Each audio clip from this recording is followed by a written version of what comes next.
Blogs గురించి తెలుసుకుందాం. Blogs అనగానేమి, బ్లాగ్స్ ఎందుకు ఉపయోగిస్తారు, బ్లాగ్స్ టైప్స్ ఏంటి, బ్లాగ్స్ వల్ల ఉపయోగాలు ఉన్నాయా లేవా, బ్లాగ్ యొక్క పరిమితులు ఏంటి అనే విషయాల గురించి మనం చర్చిస్తాం. ఓకే, ఫస్ట్ మనం బ్లాగ్ గురించి వెళ్ళేదానికి ముందు కొన్ని బ్లాగ్స్ మనం వీక్షిద్దాం. ఇది క్లౌడ్ కంప్యూటింగ్లో ఒక famous blog called cloud Murali blog. ఇప్పుడు cloud computing latest technology. So దాని గురించి సంబంధించినటువంటి బ్లాగ్ ఇన్ఫర్మేషన్ ఇందులో పొందుపరిచారు. ఆ తర్వాత డిజిటల్ ఇన్స్పిరేషన్ అనేది మరొక బ్లాగ్, ప్రపంచవ్యాప్తంలో చాలా ఫేమస్ అయినటువంటి ఒక బ్లాగ్.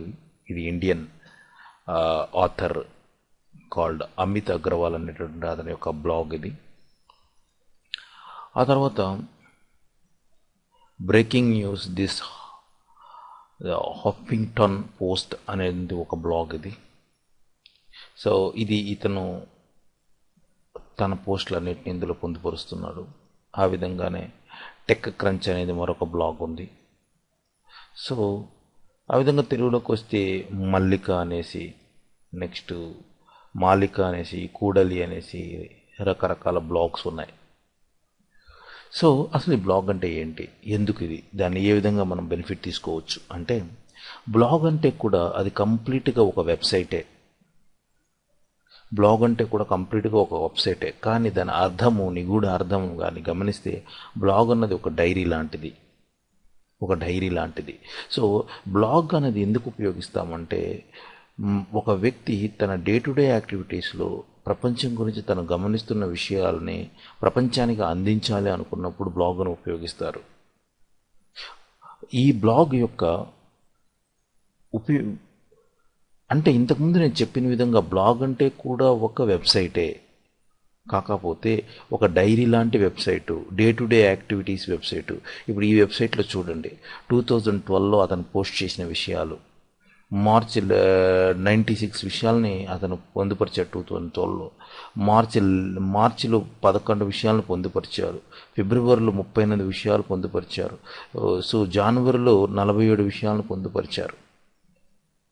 సో ఈ విధంగా ఇతనేంటి, తన డే టు డే యాక్టివిటీస్ని తన బ్లాగ్లో ఉంచుతూ ఉన్నారు.